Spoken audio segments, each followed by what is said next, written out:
Ladies and gentlemen, please welcome Miss Kelly Taylor.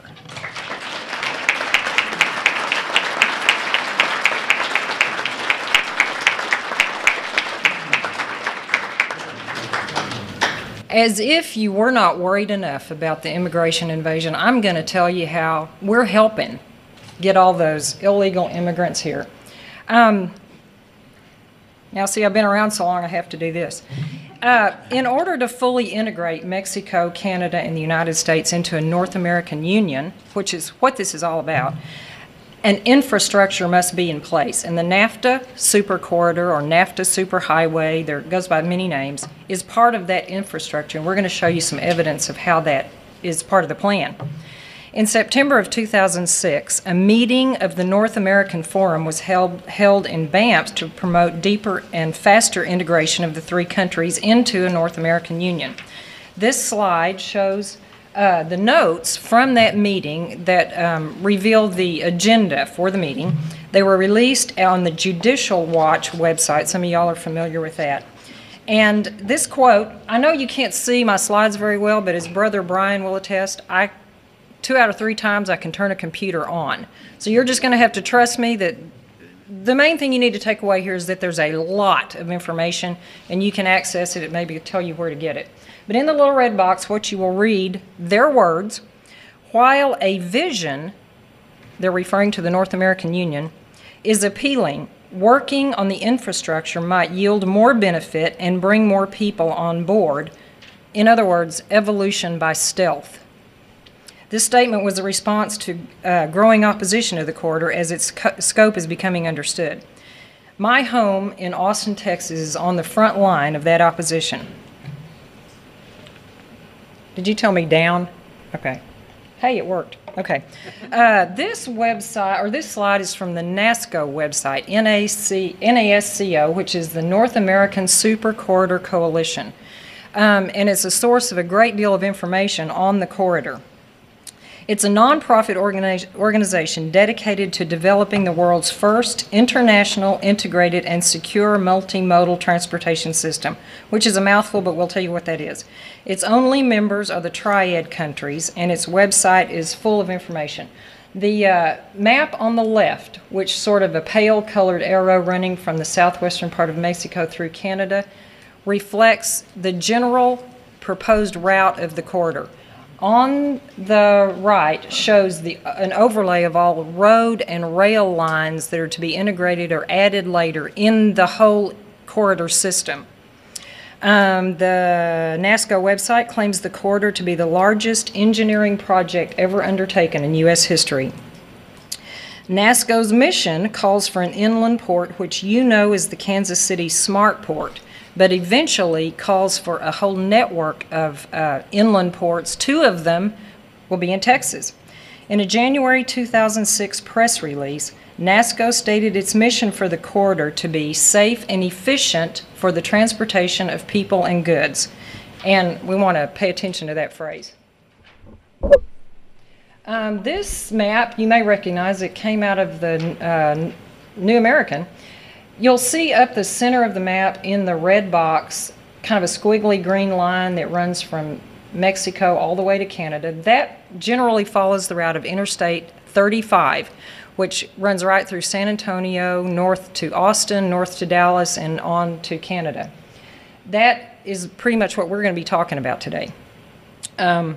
The north to south corridor includes most of Interstate 35 and portions of Interstates 29 and 94, but primarily Interstate 35. In our next slide, we're going to look at a NASCO website again that claims I-35 is the backbone of the broader international NASCO corridor. While working to have Trans-Texas Corridor 35, that's the Texas segment of the corridor, developed as a parallel corridor. And because so much attention is focused in Texas, that's pretty much what I'm going to be talking about. There are multiple Trans-Texas Corridor projects, but TTC 35 is the one you hear most about, frankly, because it's at ground zero. And also the features, laws, and results of the Trans-Texas Corridor are now known factors. and it's an important indicator of what to expect when the other corridors are built. You must know, too, Jerome Corsi came out with an article recently that revealed construction on the highway was to begin this year, and while I know he doesn't have access to all the information, I'm going to give him a break here. In truth, portions of the road are already under construction and some are already in use. This is much further advanced than many people realize, even those in Texas. So let's look at the next, and I'll show you how that happened later if you want to, because they only gave me 20 minutes. Let's look at a map from the Texas Department of Transportation. If you know your geography, you may recognize this as a portion, the western and southern portion of the state of Texas. That highlighted area, Texas has 254 counties, and look how many of them are included in this shaded area, which is sort of the corridor scope. The blue line is the actual proposed route. I believe they will probably alter it as they go, but right now it's from the Mexican border up to Oklahoma. The blue line is the probable swath of the corridor. It will be multimodal, meaning 1,200 feet wide, comprised of 10 to 12 lanes, 3 each way for passenger and freight traffic, will be multimodal. And all that means is it includes passenger, freight, and high-speed rail each way with depots, oil, gas, and water pipelines, broadband cabling for transmission of electronic information, and tower electricity. It's estimated that 584,000 Texas acres will be removed from tax rolls and nearly 1 million Texans displaced, as almost half of all Texans live within 50 miles of this interstate highway. According to TxDOT, Texas Department of Transportation, which is a NASCO member, oops. Well, I'll get to that. I'm not very good at this stuff.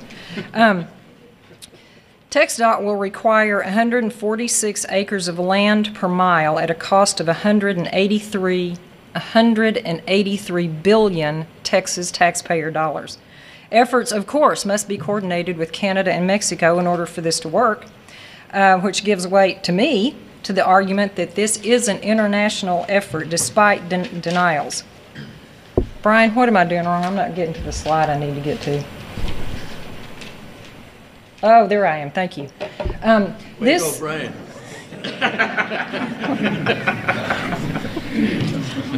He said a prayer for me or something. This slide shows portions of websites from the Federal Highway Administration and Environmental Impact Study and TxDOT with these statements. To secure the flow of people and goods, to facilitate growing trade, to improve the international movement of people and goods, to move people and goods faster. If you're not seeing a theme here, you're not listening. The continued use of these terms indicates to me that it's a lot more than just about relieving traffic congestion, as we've been told. How does all of this relate to the North American Forum, whose notes I showed you in the beginning? This is a page from the Security and Prosperity Partnership website, one of their documents. The initiatives that are out are sort of highlighted there, my high-tech highlighting, reveal that the initiatives seek to improve the efficiency of North America's transportation system by facilitating multimodal corridors and alleviating bottlenecks at the border that inhibit growth and compromise our quality of life. Now, if anybody can tell me how bottleneck at the border compromises your quality of life, I'd like to know that. Let's look at another one. I'll get it to point at that thing instead of the screen. Okay, y'all know Robert Pastor, the CFR member who was, you know him. Well, this is a page from the Building a North American Community document. The red box around the bottom phrase says this: to allow a more open border for the movement of goods and people. Well, there's the language again, and in a later section of the document, this statement: to allow for the continued growth in the volume of transborder traffic. Remember this: investments must include facilities that move as much processing as possible away from the border. There's the policy supporting the Kansas City Smart Port. Since we know that the North American Union is modeled after the European Union, it's appropriate to ask if there's a European model for the super corridor, and my answer is yes. From the European documents, this fellow is the Vice President of the European Commission for Responsibility for Transport. All that means is the European Union's version of the superhighway is called the Trans-European Network, or the TEN. From their website, this statement, which is in red down there and kind of enlarged, for goods and people to circulate quickly and easily between member states, we must build the missing links and remove the bottlenecks in our transport infrastructure. The same language again from yet another source. In the top right, you'll see a map of Europe. All the red lines on that map are the European counterparts of their corridor, which they call the Trans-European Network, and all of theirs are their 30 high-priority axes. They've identified and built 30 corridors in Europe. They're almost exactly like the system we have. Well, how are we going to get all this done in the United States? In my opinion, and not just mine, but many, there are three components to get this done. The first one you see here is to handle eminent domain. This quote came from the TxDOT Legislative Affairs Director, saying that the number of courts authorized to hear eminent domain cases must be expanded. This statement was issued in 2004, a year before the Kelo decision. If any of you are not familiar with that, I'm sure you are, but all that did was expand the takings clause in the Constitution to allow the government to take private land and give it to another private individual, which played out in Texas. Secondly, the law must be changed. In 20 years, 4 major highway transportation projects have passed in Congress authorizing 80 high-priority corridors, some receiving federal funding. One authorizes an increase in the use of tolling and gives states the ability to toll existing interstate highways, which is illegal, to finance new ones, and then instructs the states how to initiate programs converting freeways to tollways. A fellow who's head of one of the Texas transportation committees is quoted as saying, "In our lifetimes, all roads in Texas will be tolled." The third component of funding comes in at least 2 forms that I can identify. The first is tolling, and the strategy, as I've just told you, seems to be to toll everything. It is to be the funding mechanism for the Texas segment of the corridor, and policy in Texas is to deliberately limit free alternatives. The consortium led by the Spanish company Centra, who I'm sure you've all heard about, is the developer of the Trans-Texas Corridor and will do all tolling and revenue collection. Current Texas law simply allows this private foreign company to take control of the system for the next 50 years in exchange for giving Texas a portion of the tolls. They're going to give it back to us out of the kindness of their hearts. The second funding idea is the public-private partnership, or PPP.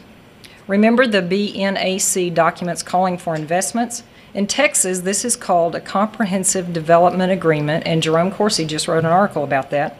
This looks just like the EU's use of PPPs to fund the Trans-European Network. It's simply a preferential contract between public and private entities to fund the project and is only a euphemism for fascism. In addition, the documents show that foreign companies in Texas can take the concession and lease the public's right-of-way back to it, and then give the private companies the money.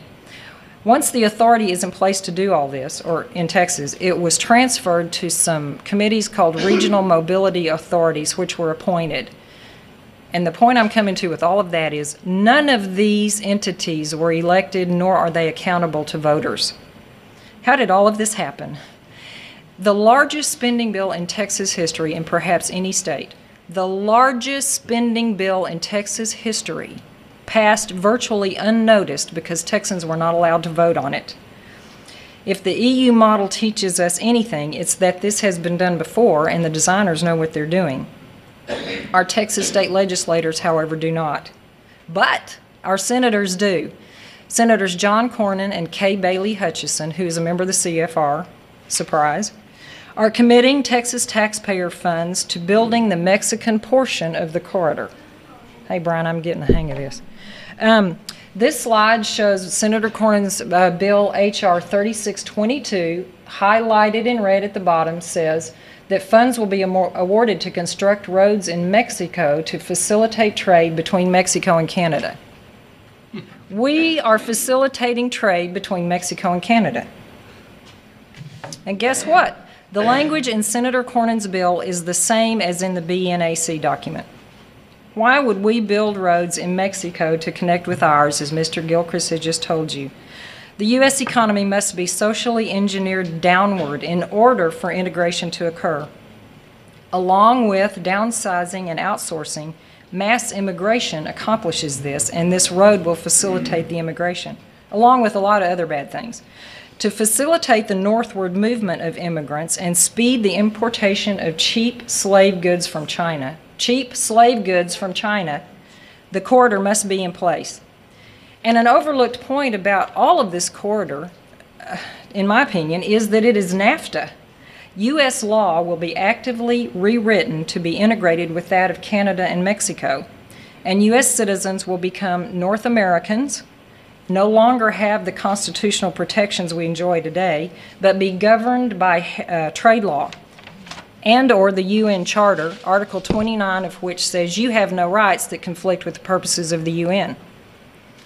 Okay, am I going to make it? No, go ahead. You got plenty of time. Okay, because I got a good story. I promised to tell you what happened with eminent domain in Texas. I'm going to put some feet to all these documents that I've been telling you about. This fellow right here on the left is Mr. Sam Harrell, and on the right is his ranch manager, the Harrell Ranch, by the way. His ranch manager is Bubba Kay. Now, it wouldn't be a Texas story without Bubba, would it? The host of my television show, Bob Dacey, and I went out a couple of weeks ago to interview these guys, and I think we're going to write a story in the New American about it. The Harrell Ranch was unique in Texas in that it is the only certified organic beef ranch in the United States. They raised a breed of Wagyu beef from the Kobe region of Japan, and it was non-growth hormone treated beef. So it was wonderful, I'm told, wonderful beef. But the bigger picture in this story is that the organic certifications are tied not to the beef but to the ground. It took them 3 years to earn the certifications, and no one else in the United States has them. Well, what do you see in the background of this picture? In 2001, the state of Texas came and said, well, we're taking 116 acres of your property, and it happened to go right through the middle of it, and shut their operation down. I was hoping that when the slide was blown up you could see it, but between the two men in the background of the picture where the highway is being constructed, there was a bulldozer busily working that day when we took the photo. Now, not only did the state of Texas take their land, because of some construction and financial constraints, the remaining parcels are inaccessible and cannot be accessed by the Harrells until the highway's completed. So there's parts of their property that are left they can't even get to. On top of that, to add insult to injury, they lost their water. This organic ranch cannot be sustained on city water, and their water access to their water is now paved over. The ranch was estimated at a worth of about $20 million, and Mr. Harrell took it to court. The jury awarded him $7 million, and the state of Texas paid him $2 million. It's being appealed now, but the case is it's a big one. But it's just an example of what is happening to land. And I was very impressed the day we went out to talk to him. Mr. Harrell was not bitter at all. Bubba was, but Mr. Harrell wasn't. He was quite concerned about the 600 other landowners that were affected on the building of this segment of the highway. He said, I have money and I've got time to fight this and take it to court, but the other landowners on the highway are simply outgunned. This is what's happening in Texas. And they told us, the day we went out there, they had just learned that in the median between the two directions of the highway, rail is being constructed now. They had made friends with some of the construction workers who had told them that rail lines are going to be going in the median there. This is going to be a segment of the highway that's going to be integrated into the bigger Trans-Texas corridor when it happens.